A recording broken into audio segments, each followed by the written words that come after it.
Before the sun rises is the time of least distraction. Before the sun rises, where you can build intimacy and fluency with what you want to stand for in your day. Before the sun rises, the luxury and tranquility of the early morning hours, you can do that deep inner work that will allow you to go out in the world and play at your best. So what the 20-20-20 formula is simply this. There's 3 pockets. The first pocket is move, 5 to 5:20.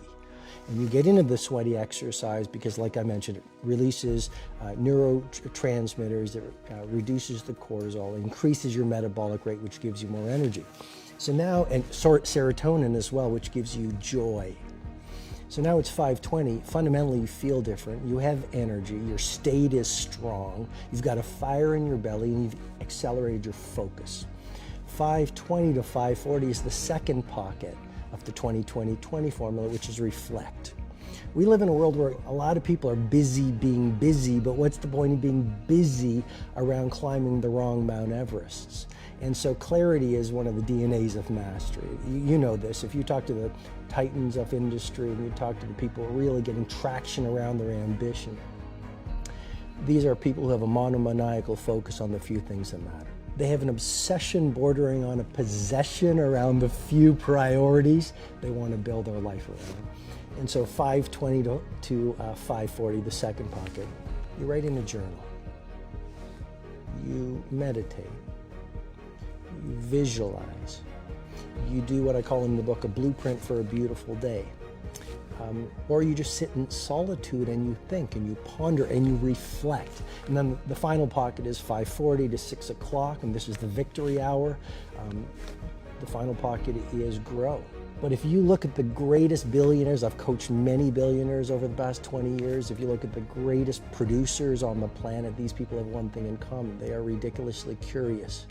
And no matter how much money they make and no matter how much impact they have, they maintain a white belt mentality. One of the keys to epic performance is a relentless commitment to daily growth. That which you do not hate, you will eventually tolerate. And I think that identifies most people's lives. In other words, average becomes sort of like this slow asphyxiation. It's almost like an anesthetic.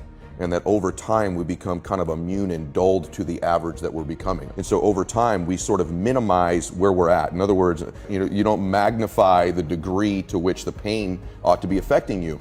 And so really what he means in that is, listen, you're going to get out of your life what you'll accept. That's really difficult for people, I think, to understand is, look, what you think you're worth and what you're going to tolerate is absolutely what you're going to bring into your life and what the outward part of your life is going to look like. And so I live by that. Like, I let myself sort of feel the pain and the difficulty of being not where I want to be in whatever that area is, whether it's my spirituality, my relationships, my money. I let myself feel that pain because, as you know, there's 2 motivators, right? There's the gaining of pleasure, right? Wanting to go get something, chasing the dream. But then there's the avoidance of pain. And for a lot of champions, that's a pretty big driving force for them. And so at least for me, I leverage both of those things on me to get myself to take action. There's this thing people think that, like, I'll be happy when? Once I get like this big, amazing home, or once I get this car, or once I get this relationship or an amount of money, then I'll allow myself some happiness. The problem is the finish line always moves. You never arrive there, right? The other part is people think, well, if I enjoy myself now, I'm going to lose my drive. In other words, if I can just wire myself with enough pain all the time, I won't lose my drive or ambition. The truth is there's no correlation between the two at all. There's no relationship between you feeling complete pain all the time and losing drive. And so I talk about living in a state of blissful dissatisfaction, and that's why so many people stall out in life. They got to a certain point and they cheated themselves out of the bliss, out of the celebration. It's important that we celebrate our wins, we celebrate our lives, because it causes us to want the next bite. It keeps us hungrier, not the reverse. And so for me, I want to live in a state of being grateful and blissful now, not waiting for some future place or date that may never arise.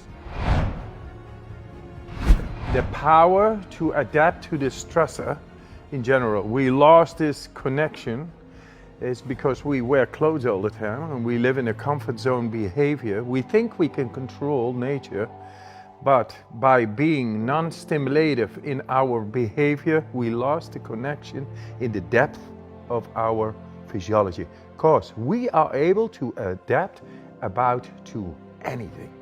We are built to be able to adapt without stress into any stressful situation and get a solution. The body knows. But because we got into this comfort zone behavior hundreds of years, our genetics have changed, our physiology has changed, everything has changed.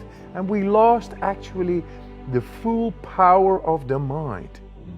And I'm here to bring it back. I think so many people are keyboard activists, right? Everybody's good at sending a tweet about how the world should be and nobody's doing anything about it. And that is just very much human nature. I was just going to ask if you think that's human nature or if you think that we've gotten soft as a culture. Yes. You know, I mean, of course we've gotten soft as a culture in the US because the US has had an incredible 200-year run, right? Like this is just what happens. You know, so as a culture, you know, I can't speak for, you know, people that live in the Amazon River, and I can't speak for, you know, people that still live in Belarus, but the American culture is soft, and that's a great thing. That means there's been enormous amounts of prosperity, but let's not be naive. I mean, people literally complain when somebody gives them the wrong amount of like extra cream in a Starbucks $6 coffee. My lack of interest in complaining is so high, and when I watch what people complain about, it breaks my heart because they completely lack perspective. And I genuinely believe my happiness and optimism comes from my perspective. Even in political unrest times like right now, a lot of people are very bent out of shape, but the reality is that it's just never been better to be a human being. That's just the truth, that's just data, that's reality. And yeah, I mean, it's just a very fun time to be alive. So much going on. The internet is starting to hit maturity. Look what we're doing right now. This right now, right, would have cost millions of dollars in production and distribution to have the amount of people who watch this just 15 years ago. And I think the way people look at the world right now, because it's such an incredible time, is actually the quickest tell to who they are. If you think it sucks or it's bad, you have losing pessimistic DNA. And if you think it's awesome and phenomenal, you have optimistic winning DNA. And I believe that to be true. Don't try and influence that which you cannot influence. Don't control that which you cannot control. You know, an infinite mindset means that is something I can't do, but I can influence and take care of the people to the left of me and to the right of me. I can take care of the people who work for me. I can even take care of the person I work for. Sometimes we have a toxic boss, not because they're bad, but because we don't understand the pressure they're under. Sometimes to simply exhibit empathy to our boss, you know, hey boss, you were really harsh on us today. Everything all right? What's going on? I'm worried about you, you know? I'm here, like we can succeed together. We're here to help you, you know? No matter where we are inside an organization, leadership is not about rank or authority. Leadership is taking responsibility for the people around us. And so anybody on any team at any rank at any level can be a leader. The first choice is that we have to want to be. A dear friend of mine, Lieutenant General George Flynn from the Marine Corps, said that the first criterion to being a leader is you have to want to be one. So any of us can volunteer to be a leader. And that's what you do. You commit yourself to seeing that the people with whom we work on a daily basis love coming to work. They feel that someone's got their back. They feel supported. They feel that they have top cover. They feel someone cares about them as a human being, listens to them, knows their story, allows them to be themselves. We can be that leader. And what you start to see is those teams becomes really high performing. Those teams become super tight. And you start to hear rumors across the company because everybody wants into that team because apparently it's a great team to work with, to work on. And before you know it, one of those people goes and moves to another team and they take everything that they learned, because leadership is learned, and they do it for another team. And if we take that infinite mindset, then eventually the tail will wag the dog. And it doesn't matter if it's this CEO or another CEO, because we will outlast whoever's in charge right now, and that's the goal. We're doing this for the good of the organization, we're doing this for the good of the cause. There are, of course, challenges that every single human being faces, and I don't pretend to know the history or the hardships of every single person watching this interview right now. But what I do know is this, that every single person watching or listening to this has immense power inside, has incredible talents and gifts, has incredible capabilities that they don't even know exist right now. And I know that if they're just willing to try on this idea. Just, again, try it before you deny it. Don't believe me, just try it out for yourself, that they can overcome any hardship, any challenge they face, and create miracles in their lives and in the lives of people around them. I'm certain of it. Nothing in life is that complicated. You can do anything you set your mind to if you roll up your sleeves, you get in there and you do it. Everything is figure outable. But that phrase got embedded in my soul on such a deep level, and I just said it over and over again. And then I realized, as I became an adult, it's been the single biggest driving force of my life. Like from, continuing to get rejected on like sports teams and cheerleading and going again and again, and like getting out of an abusive relationship when it was like my first love, to like getting into classes in college, to getting every part-time job I've ever gotten, every full-time job I've ever gotten, getting out of relationships, into relationships, building the entire business. Like I still use that phrase every single day. I heard Ed Milet once say, "You're one decision away from a totally different life." And I agree with him, but I want to ask you this. What is that one decision? And the answer is to take complete and total responsibility for everything in your life. And I mean everything. The way that I explain it to people is if my wife were hit and killed by a meteorite, I would take responsibility for that. I would say that that is my fault, not to blame me or to put shame on me, but to remind myself that I'm in control, that there was always something I could have done. Now I know that that's true, as crazy as that sounds, but I know right now there are a group of people tracking what are called near-Earth objects, making sure that if something like a meteorite is on a collision course with Earth, that they can do something to stop it. Now, even though I know they exist, I've never done anything to help them.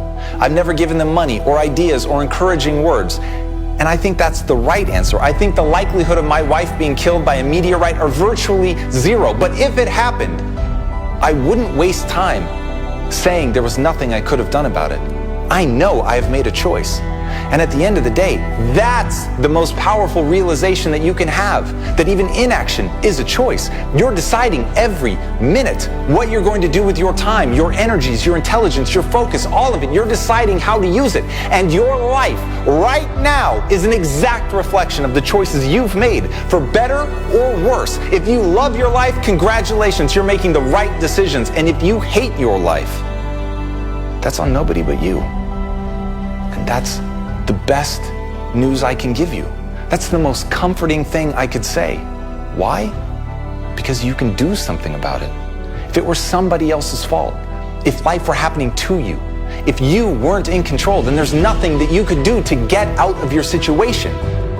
But the reality is you are in control.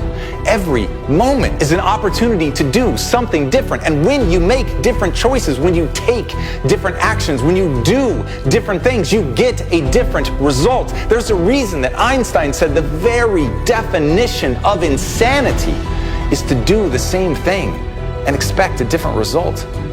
So if you want something new for your life, it is very attainable. You can have something new. You can have all of the things that you want, but you're going to have to work your ass off. You're going to have to make the right decisions. And that's a hard thing to face. It's hard to accept that simply wanting it or being a good person or trying isn't enough.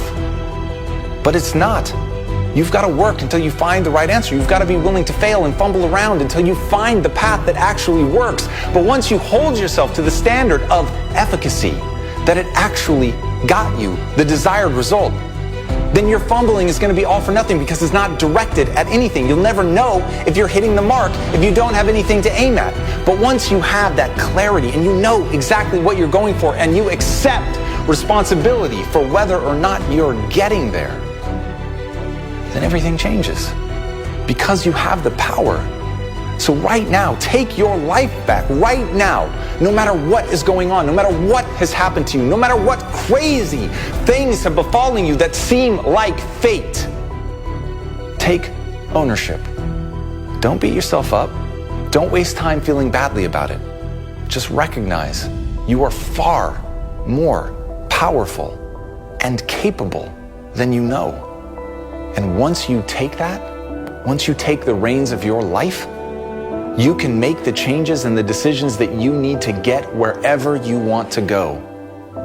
And that truly is the most powerful realization, the most important decision any of us can ever make.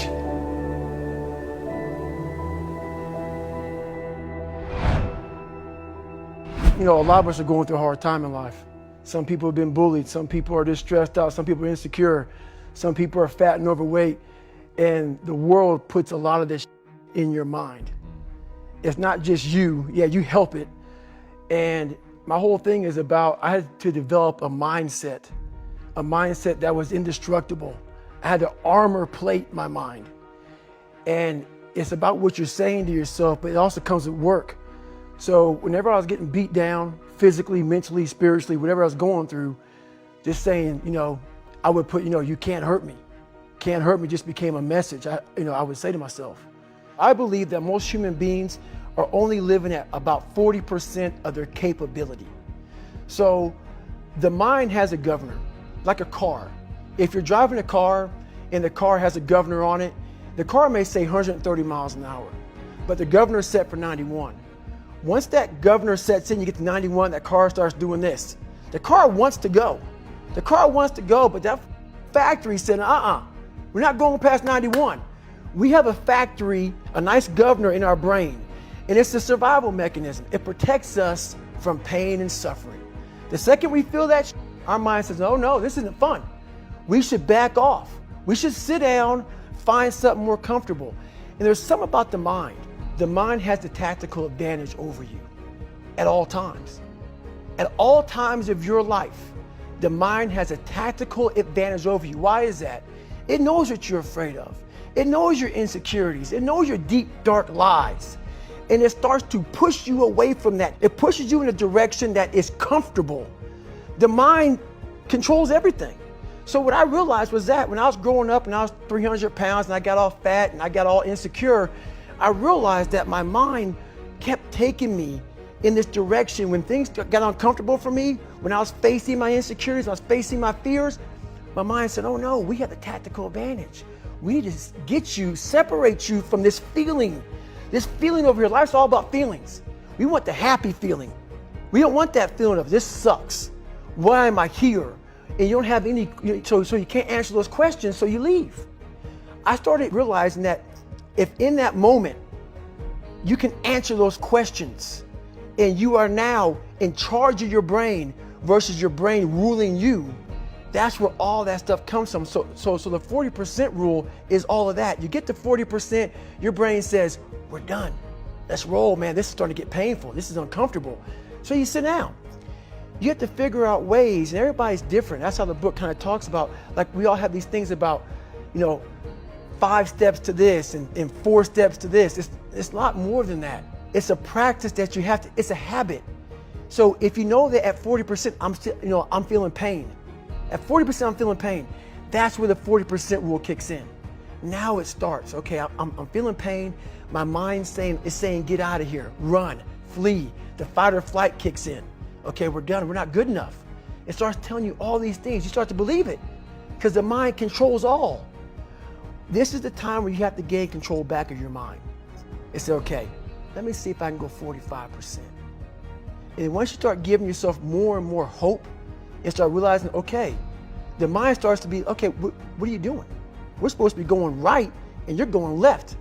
You start then controlling your mind. Start finding more in yourself, and then it goes from 40% to a lot further than that. But that's the start of it though. Get to the spot where your mind is saying stop. Wherever that is, you gotta get there first, and then that's when that starts to work for you. You gotta control yourself in that moment. Your brain is like a supercomputer and your self-talk is a program it will run. So if you tell yourself you're not good at remembering names, you will not remember the name of the next person you meet because you program your supercomputer not to. And then I always tell people to keep it positive, keep it empowering, because your mind is always eavesdropping on your self-talk, right? And you have to be careful what you say to yourself because it's this unconscious command. So I would be very careful, like when I get nervous or I feel like I think some of the most successful people live at the edge of their limits. and they play there also as well. And so whenever I feel in my nervous system, I feel like I can't do it, then I feel like I really must do it, because I feel like how we do anything is how we do everything, because motive matters, right? And what drives us. I always tell people that there's a success formula. I subscribe to it. I call it H cubed, that it goes from your head to your heart to your hands. Especially in the personal development space, or what they teach you about goal setting, you could affirm things in your head, or think things in your head, or visualize things in your head. But if you're not acting with your hands, there's something that's missing, right? There's an incongruency there. And what I tell people is, like, check in with the second H, which is your heart, which is the symbol of like emotion, the energy of motion. And so I feel like that's the fuel that fuels the car, that gets you to take action for something. My message to people, whether it's on stage or on the podcast or anything, is that we are more than what we're demonstrating, that we've been sold this lie, that people are taught through school. Like when I do these demos and I on stage memorize 100 names and words and numbers forwards and backwards, and it appears effortlessly, I always tell people, I don't do this to impress you, I do this to express to you what's really possible, because the truth is everyone can do this too, and so much more. Apply towards creativity and focus and flow and problem solving and thinking and really overcoming the biggest challenges of their life, and maybe even the world. The challenge is we were taught a lie. We were taught a lie that somehow our intelligence, our potential, our learning, our memory somehow is fixed, our creativity is fixed, our thinking is fixed, like our shoe size. And what we've discovered, as you know, more about brain science, in the past 2 decades, we've discovered more than the previous 2,000 years. And what we know is that we're grossly underestimating its capacity, our own capacity to be able to grow, to be able to contribute, to improve our intelligence and our influence and our impact. It's just we all grew up with a 20th century education that prepared us for a 20th century world, which at the turn of the century was working in factories and farms and assembly line. And our education system was mirrored to that. It was assembly line, one size fits all, cookie cutter approach towards education, teaching us things about what to learn, math, history, science, Spanish, but all things we could find online nowadays, right? So what do you need to be able to regurgitate that information for? But it was about what to learn, but not how to learn. And how to think for yourself, how to solve problems, how to be creative, all the things that you can't outsource to automated or technology, or you can't outsource to Asia. Our value in this world is really our creativity, right? Because that's not something that's easily outsourced. Our ability to create value, be creators, take our vision and turn them into reality, take the invisible and make it visible. But where are the classes on that, right? On how to be able to live your best version of yourself. But what about like interpersonal skills? I mean, that's got to be at least as important, to be able, your ability to connect with individuals.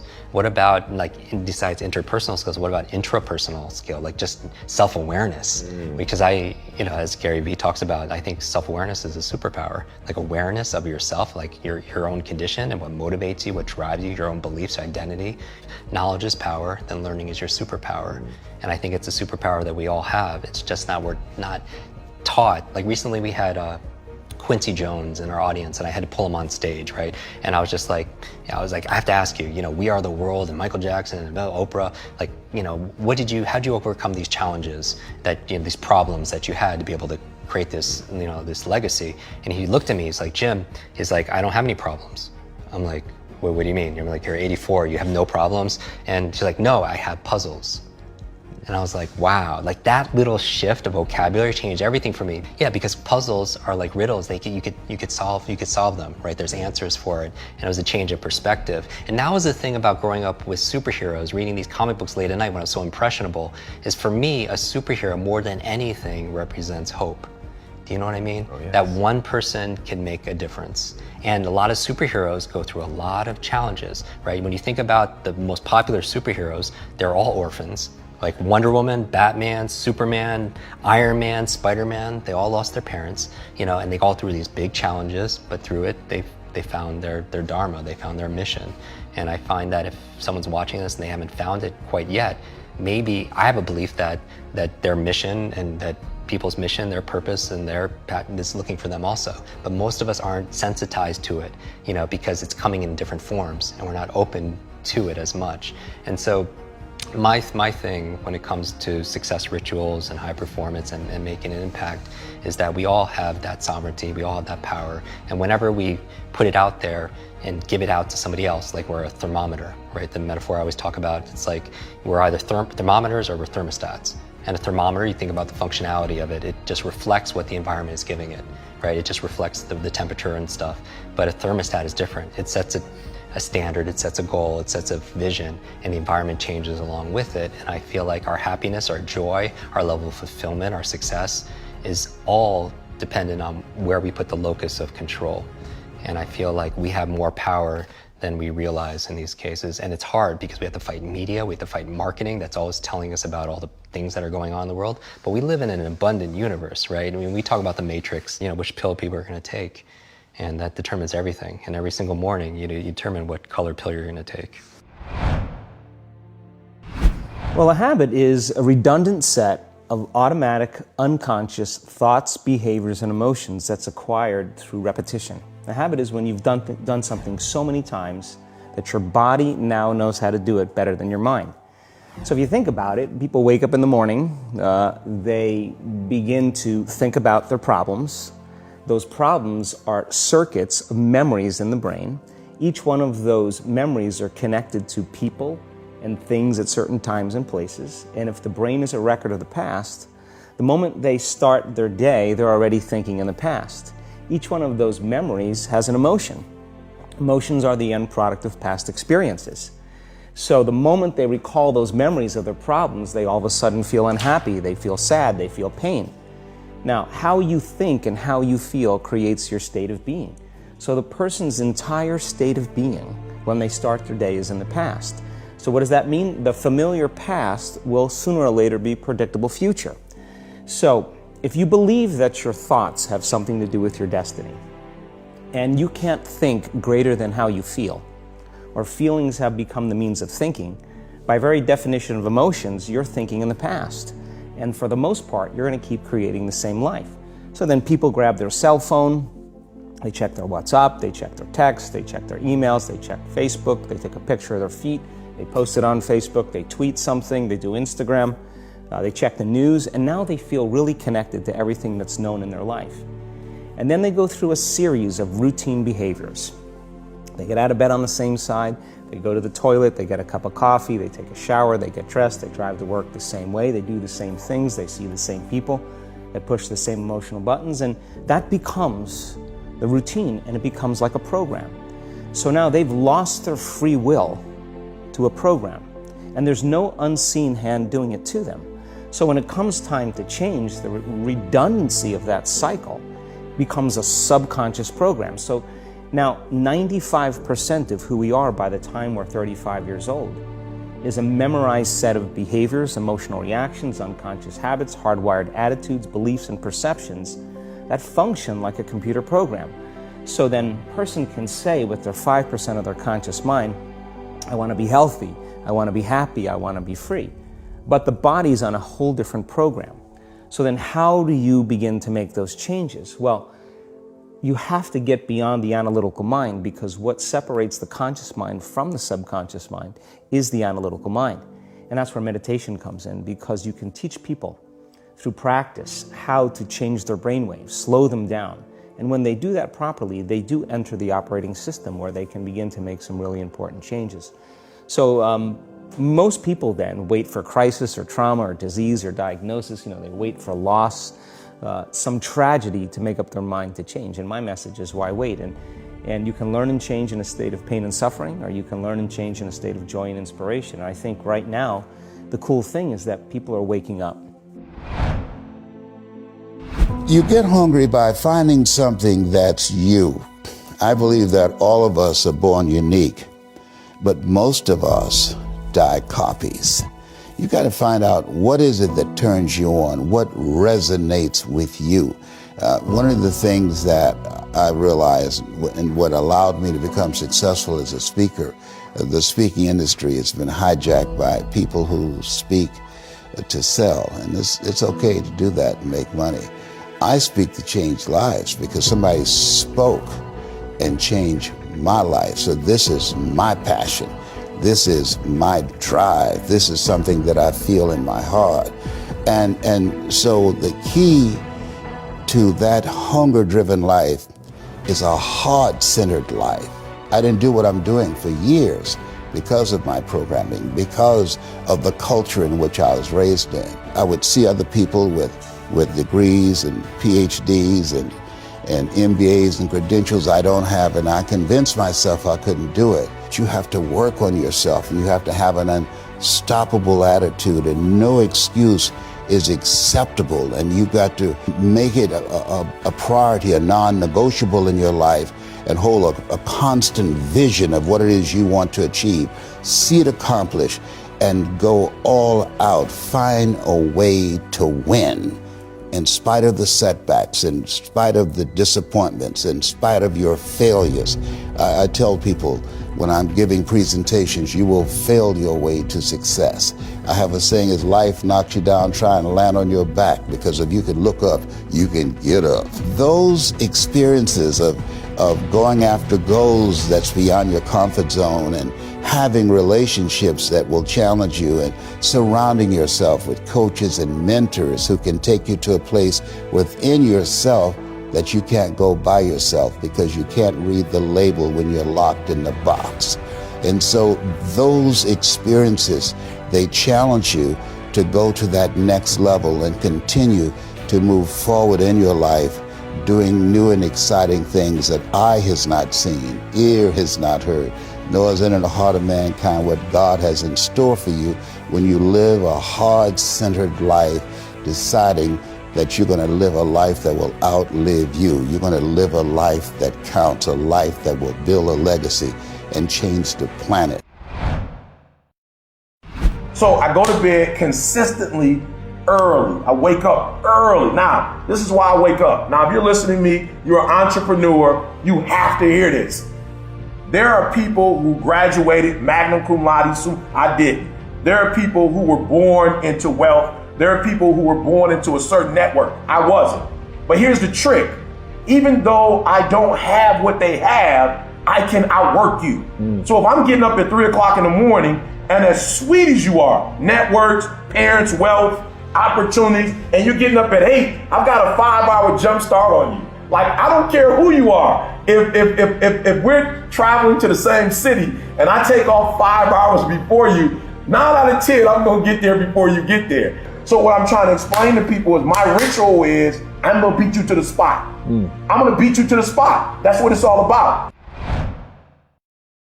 In people's lives, there's only maybe a half dozen, 7, 8 categories that really matter. Most people, they major in minor things. They focus on stuff that doesn't matter. They know more about this celebrity going in and out of rehab than they do about their own personal development. But I look at and say, if you look at your body, without that, everything else is out the door. You don't want to be richest man in the graveyard. That's not going to do it. If there is energy, if there's vitality, if there's strength, it's going to show up in your relationship. It's going to show up in your business, show up in your life. That's an area you got to master. You can't dabble. It's too important. Emotions are everything.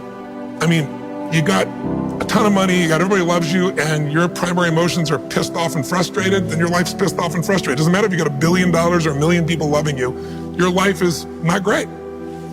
Relationships, intimate relationships especially. It's where the most juice in life comes from. It's where the most pain comes from most people. It's worth mastering instead of dabbling. Really looking at what are you going to do with your time? And mastering your time. Instead of having a checklist, you cross it all off. You can mistake movement for achievement. I want to squeeze out of that time what matters, that creates value for me and for everyone I care about and love. What about your career or your business and the mastery of that instead of dabbling? Most businesses are dabblers. That's why they don't make it. 96%, any 10-year period of time, 4% make it. That doesn't even mean they're profitable. And it does not mean they're enjoying themselves, all right? Or they're getting anybody else to feel good. Really mastering money, so that it's not a question in your life. You can do and be and give and share as much as you want. You're not stressed about it. You live in a place of abundance. And then spiritually, really, I think, I don't tell people what to believe spiritually, but I believe that ultimately, whatever you believe, you got to live it, and it should lead to growing and giving. If you're growing, you feel alive. If you're giving, you feel 10 times more alive. And I think if someone can celebrate and give, then that's spiritual state. So to me, those are the areas I look at mastering.